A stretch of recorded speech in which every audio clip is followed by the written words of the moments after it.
نحمده ونصلي ونسلم على رسوله الكريم اما بعد فاعوذ بالله من الشيطان الرجيم بسم الله الرحمن الرحيم من كفر بالله من بعد إيمانه إلا من أكره وقلبه مطمئن بالإيمان ولكن من شرح بالكفر صدرا فعليهم غضب من الله ولهم عذاب عظيم۔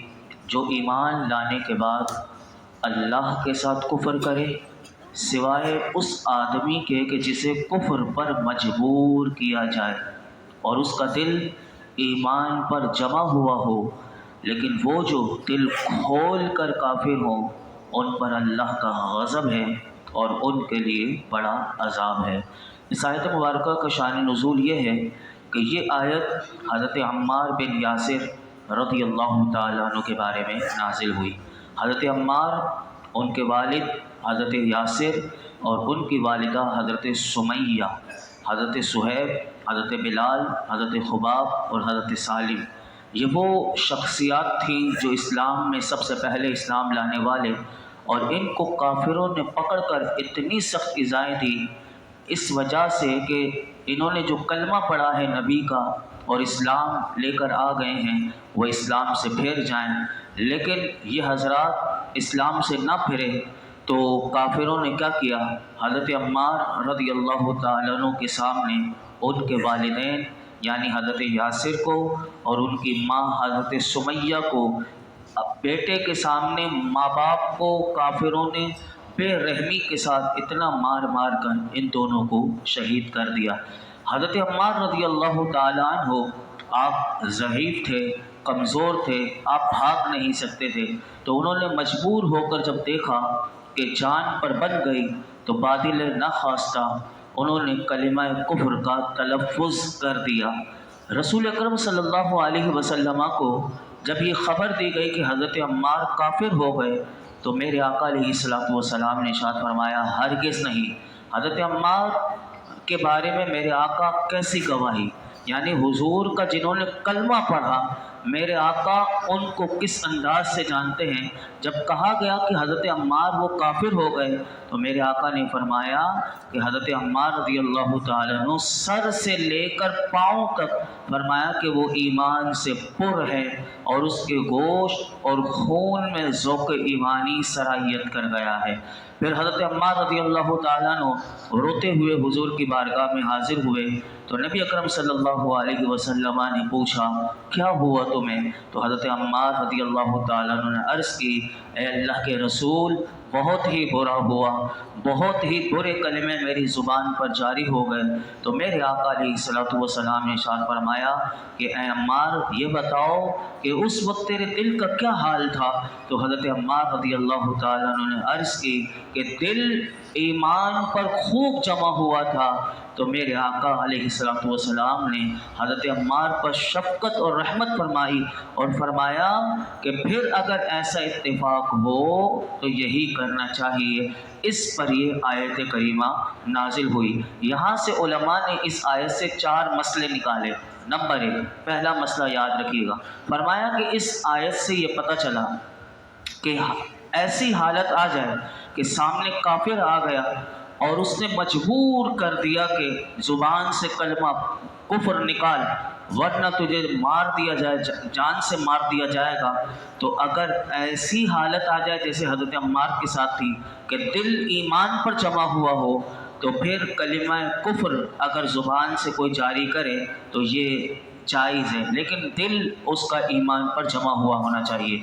اسی طرح جب کسی آدمی کو کسی ظالم کی وجہ سے اپنی جان جانے کا یا اپنی باڈی میں سے کسی عضو کے تلف ہونے کا حقیقی خوف ہو، اور اس میں یہ بھی ضروری ہے کہ اگر کوئی ایسا ذو معنی یعنی جس میں دو معنی آ سکتے ہوں تو ایسا معنی وہ زبان سے اگر اس کو علم ہوگا، اس نے یہ باتیں کیونکہ ہمیں یہ سکھائی جاتی ہیں کہ ذو معنی والا لفظ یعنی جس میں دونوں مراد لی جا سکتی ہے، تو اس طرح اگر وہ درست معنی والی مراد لے کر اپنی زبان سے وہ کلمہ ادا کر لے تو ایسا کہنا بھی جائز۔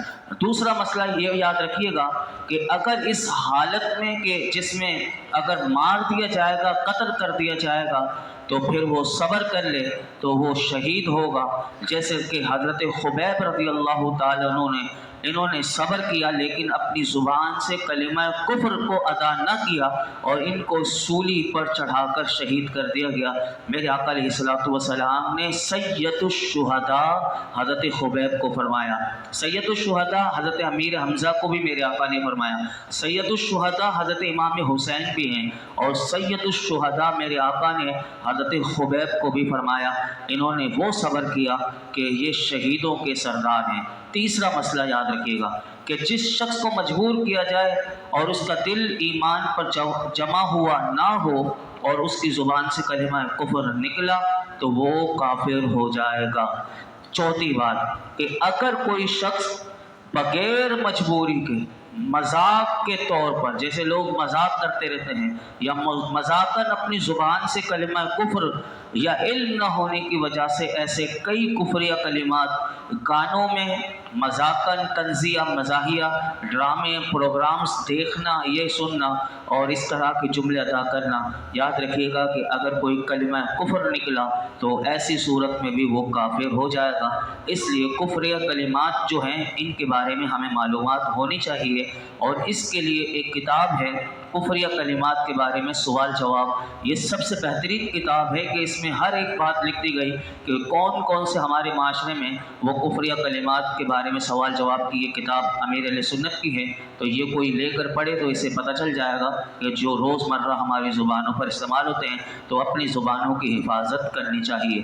آگے ارشاد فرمایا ذالک بأنہ مستحب الحیاۃ الدنیا علی الآخرۃ وأن اللہ لا یہدی القوم الکافرین اولئک الذین طبع اللہ علی قلوبہم وسمعہم وابصارہم واولئک هم الغافلون لا جرم انہم فی الآخرۃ هم الخاسرون۔ یہ عذاب اس لیے ہے کہ انہوں نے آخرت کے بجائے دنیا کی زندگی کو پسند کر لیا، اور اس لیے کہ اللہ کافروں کو ہدایت نہیں دیتا۔ یہی وہ لوگ ہیں کہ جن کے دل اور کان اور آنکھوں پر اللہ نے مہر لگا دی ہے، اور یہی غافل ہیں۔ حقیقت میں یہ لوگ آخرت میں برباد ہونے والے ہیں۔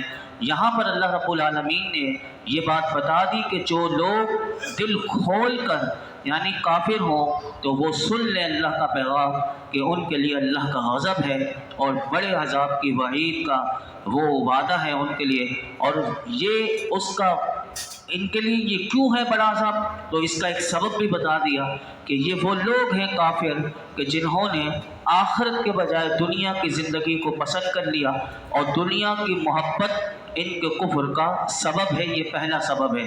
اور اس آیت میں اللہ نے دوسرا سبب ان کا یہ بتایا کہ اللہ ایسے کافروں کو ہدایت نہیں دیتا کہ جو سمجھ بوجھ کے باوجود اپنے کفر پر ڈٹے رہیں۔ ایسے لوگ ہمارے ماضی میں اتنے ملتے ہیں کہ جب علماء نے ان کو تنبیہ کی کہ آپ کے قلم سے لکھے ہوئے الفاظ، آپ کی زبان سے یہ کلمہ کفر نکلا، تو بعض لوگوں نے اپنے کفر سے رجوع نہ کیا اور وہ ڈٹے رہے اور وہ اس دنیا سے بھی چلے گئے۔ تو یاد رکھیے کہ جو سمجھ بوجھ بھی رکھنے کے باوجود کفر پر ڈٹا رہے تو اللہ کا پیغام ہے کہ ایسے لوگوں کو اللہ ہدایت نہیں دیتا۔ پھر ان لوگوں کی سزا کیا ملتی ہے؟ فرمایا کہ یہی وہ لوگ ہیں کہ جن کے دلوں کانوں آنکھوں پر اللہ پھر مہر لگا دیتا ہے، پھر نہ وہ غور و فکر کر سکتے ہیں، نہ وہ واعظ و نصیحت پر توجہ دیتے ہیں، اور نہ سیدھے راستے پر والے وہ سیدھا راستہ ہوتا ہے لیکن انہیں نظر بھی نہیں آتا۔ اور فرمایا یہی وہ غفلت کی انتہا ہوتی ہے جہاں پر یہ چلے جاتے ہیں اور اپنی عاقبت اور انجام کا کے بارے میں نہیں سوچتے۔ تو ایسی غفلتوں سے اللہ کی پناہ مانگنی چاہیے کہ جب ایسی غفلت انسان پر آ جائے تو پھر انسان کے لیے بربادی شروع ہو جاتی ہے۔ اور فرمایا کہ حقیقت میں یہ لوگ ہیں کہ آخرت میں یہ برباد ہونے والے ہیں اور ان کے لیے جہنم کا دائمی عذاب ہے۔ اس سے علماء نے یہ فرمایا کہ یاد رکھنا چاہیے کہ سب سے بڑی بد نصیبی یہ ہے، وہ ہے دل کی غفلت۔ دل کی غفلت یہ سب سے بڑی انسان کے لیے بد نصیبی ہے، اور فرمایا سب سے بڑی خوش نصیبی دل کی بیداری ہے۔ تو اللہ سے ہمیشہ دعا کرنی چاہیے کہ اللہ ہمارے دلوں کو غفلت سے محفوظ فرمائے اور ہمیں ہمیشہ دل کی بیداری عطا فرمائے۔ علامہ اقبال یہی کہتے ہیں کہ دل بینا بھی خدا سے مانگا کر، تو اسی لیے اللہ سے دل بینا یعنی یہ دل بیدار رہے، یہ اللہ سے ہمیشہ ہمیں مانگنا چاہیے۔ یہ غفلت کی وجہ سے جتنا انسان کا دل غفلت میں چلا گیا اتنا وہ تباہی کی طرف چلا جاتا ہے۔ آگے ارشاد فرمایا ثم ان ربک للذین ہاجروا من بعد ما فتنوا ثم جاہدوا وصبروا ان ربک من بعدها لغفور رحیم۔ پھر بے شک تمہارا رب ان لوگوں کے لیے جنہوں نے تکلیف دیے جانے کے بعد اپنے گھر بار چھوڑے، پھر انہوں نے جہاد کیا اور صبر کیا، بے شک تمہارا رب اس کے بعد ضرور بخشنے والا مہربان ہے۔ اس آیت کا خلاصہ یہ ہے کہ فرمایا اے محبوب، بے شک وہ لوگ جنہیں ہجرت سے پہلے مکے کی سرزمین پر 13 سال میں ان کے دین کی وجہ سے کہ انہوں نے دین اسلام کو قبول کیا تھا، مشرکین کی طرف سے انہیں جو تکلیفیں دی گئیں، اذیتیں دی گئیں، اور پھر اس کے بعد انہوں نے اپنے وطن کو مکہ مکرمہ کو چھوڑا، اپنے شہر، اپنے گھر بار، اپنے خاندان کو چھوڑ کر صرف اسلام کے لیے وہ اہل اسلام کے شہر مدینہ طیبہ میں چلے گئے، منتقل ہو گئے، اور وہاں جا کر بھی پھر بیٹھ نہ گئے۔ فرمایا کہ وہاں جانے کے بعد مدینہ طیبہ پہنچنے کے بعد انہوں نے اپنے ہاتھوں سے، اپنی تلواروں سے، اپنی زبانوں سے ان مشرکین کے ساتھ اور ان کے جھوٹے معبودوں کے خلاف انہوں نے جہاد کیا، اور جہاد کرنے میں انہوں نے صبر کیا، تو ان کا اللہ رب العالمین انعام کیا دیتا ہے؟ فرمایا کہ یہ وہ خوبصورت عظیم لوگ ہیں کہ فرمایا کہ یہ بخشش کے مستحق ہیں، اس لیے اللہ ان کی اس آزمائش کے بعد انہیں ضرور بخشنے والا مہربان ہے۔ یہ ہیں وہ صحابہ کہ جن کی شان میں بھی قرآن آ رہا ہے، یہ وہ صحابہ کرام کی عظمت ہے۔ آگے ارشاد فرمایا یوم تأتی کل نفس تجادل عن نفسها وتوفى كل نفس ما عملت وهم لا يظلمون۔ یاد کرو جس دن ہر جان اپنی طرف سے جھگڑتی ہوئی آئے گی اور ہر جان کو اس کا عمل پورا پورا دیا جائے گا اور ان پر ظلم نہ ہوگا۔ حضرت عبداللہ بن عباس رضی اللہ عنہما اس آیت کی تفسیر میں فرماتے ہیں کہ قیامت کے دن لوگوں میں جھگڑا ہوگا۔ قیامت کا دن وہ دن ہوگا کہ جب ہر انسان کو اپنی ذات کے بارے میں وہ جھگڑتا ہوگا اور ہر ایک نفسی نفسی کہتا ہوگا، سب کو اپنی اپنی پڑی ہوگی۔ یہ جھگڑا کرتا ہوگا، اس سے کیا مراد ہے؟ تو یاد رکھیے کہ اس سے مراد یہ ہے کہ ہر ایک کو قیامت کے دن اپنے دنیاوی عمل کے بارے میں وہ عذر بیان کرے گا، یعنی یہ جھگڑ رہا ہوگا یا اللہ میرے سے ایسا ہو گیا، وہ عذر پیش کرے گا۔ قیامت کا دن عذر پیش کرنے کا نہیں ہوگا۔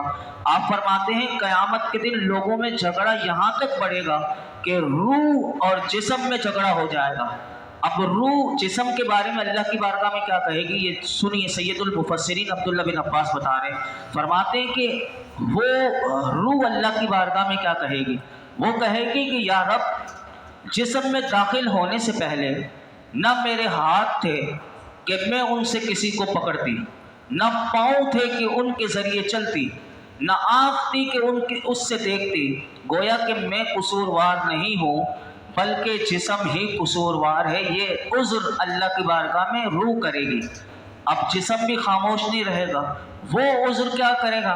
وہ کہے گا یا رب، میں تو ایک لکڑی کی مانند مجھے تو نے پیدا کیا تھا، جیسے ایک لکڑی ہوتی ہے، جسم کہے گا میرے مولا تو نے مجھے ایک لکڑی کی طرح پیدا کیا، نہ میرا ہاتھ پکڑ سکتا تھا، نہ پاؤں چل سکتا تھا اور نہ آنکھ دیکھ سکتی تھی۔ جب تو نے یہ جو روح ہے، نوری شعاع، یہ میرے جسم میں تو نے ڈالی، تو جب یہ میرے جسم میں آئی تو میری زبان بولنے لگی، میری آنکھ دیکھنے لگی اور پاؤں چلنے لگے، تو گویا کہ میں نے تو کچھ کیا ہی نہیں، جو کچھ کیا یہ روح نے کیا۔ اب یہ بات تو سمجھنے آ رہی ہے کہ دونوں اپنے عذر صحیح بیان کر رہے ہیں۔ اب ان کا جواب کیا ملے گا؟ اس کا بڑا خوبصورت اللہ رب العالمین حضرت عبداللہ بن عباس فرماتے ہیں ایک مثال اللہ تعالیٰ بیان فرمائے گا۔ وہ مثال کیا ہوگی وہ سنیے۔ فرمایا کہ ایک اندھا اور ایک لنگڑا، یہ دو شخص ہیں۔ فرمایا کہ دونوں ایک باغ میں گئے، اور دونوں جب باغ میں گئے تو اندھے کو تو پھل نظر نہیں آتے تھے، لنگڑے کو پھل نظر آتے تھے۔ تو فرمایا کہ اب اندھا پھل اس کو نظر نہیں آ رہے لیکن لنگڑے کو نظر آ رہے، اور لنگڑے کا ہاتھ پھل تک نہیں پہنچ سکتا۔ تو فرمایا کہ اندھے نے لنگڑے کو اپنے اوپر سوار کر لیا۔ تو کیا ہوا کہ جب اندھے نے لنگڑے کو اپنے اوپر سوار کیا تو اس نے جب اس کو پھل توڑا تو دونوں نے مل کر کھایا، تو گویا کہ دونوں سزا کے مستحق ہوئے۔ اس لیے روح اور جسم دونوں ملزم ہیں، تو قیامت کے دن کوئی عذر نہ پیش کر سکے گا۔ تو یہاں سے ہمارے لیے اتنا بڑا پیغام ہے کہ کوئی یہ نہ سمجھے کہ میرا کیا قصور ہوگا، مجھے تو شیطان نے یہ گناہ کرا دیا۔ تو یہاں اس آیت میں یہ بتا دیا، یاد کرو کہ جس دن ہر جان اپنی طرف سے جگڑتی ہوئی آئے گی، اور ہر جان کو اس کا پورا عمل کا بدلہ دیا جائے گا، اور ان پر ظلم نہ ہوگا۔ اللہ رب العالمین قرآن حکیم کے پیغام کو سمجھنے اور اس کے مطابق ہمیں اپنی زندگی گزارنے کی توفیق عطا فرمائے، قرآن حکیم کا نور عطا فرمائے۔ الحمدللہ رب العالمین والصلاة والسلام علی سید الانبیاء والمرسلین وعلی آلہ واصحابہ اجمعین۔ یا رب العالمین یا ارحم الراحمین، جو کچھ سنا اس میں کوئی غلطی کوتاہی ہو معاف فرما، اپنی بارگاہ میں قبول فرما۔ رب کریم قرآن حکیم کا فیضان عطا فرما، ہمیں اپنی زبانوں کی حفاظت کرنے کی توفیق عطا فرما۔ میرے مولا دانستہ نہ دانستہ زندگی میں ہماری زبان سے اگر کوئی کلمہ کفر نکل گیا، ہم توبہ کرتے ہیں، لا الہ الا اللہ محمد رسول اللہ۔ یا اللہ تو ہمیں معاف فرما، اللہ تو ہمیں معاف فرما۔ مولا کریم تو ہم سے راضی ہو جا، ہماری بے حساب مغفرت فرما، ہمارے والدین کی مغفرت فرما، میرے آقا کی تمام امت کی مغفرت فرما۔ قرآن حکیم کا نور عطا کر دے، قرآن حکیم کی شب و روز تلاوت کی توفیق دے دے۔ میرے مولا ہمیں با عمل، با اخلاق، با حیا، با کردار بنا دے۔ یا اللہ میرے مولا قرآن حکیم میں جس طرح غور و فکر کی کرنا چاہیے، تو ہمیں بار بار تیرا قرآن ہمیں دعوت دے رہا ہے۔ میرے مولا وہ غور و فکر کی وہ صلاحیت، وہ قابلیت، وہ طاقت، وہ ہمت ہمیں عطا فرما دے۔ مولا میرے مولا یہ جتنے حاضرین موجود ہیں، جس کے دل میں جو تمنا ہو، جو مراد ہو، درس قرآن کی برکت سے سب کی مرادوں کو، تمناؤں کو پورا فرما۔ وصلی اللہ تعالی علی خیر خلق محمد وعلی آلہ وصحبہ۔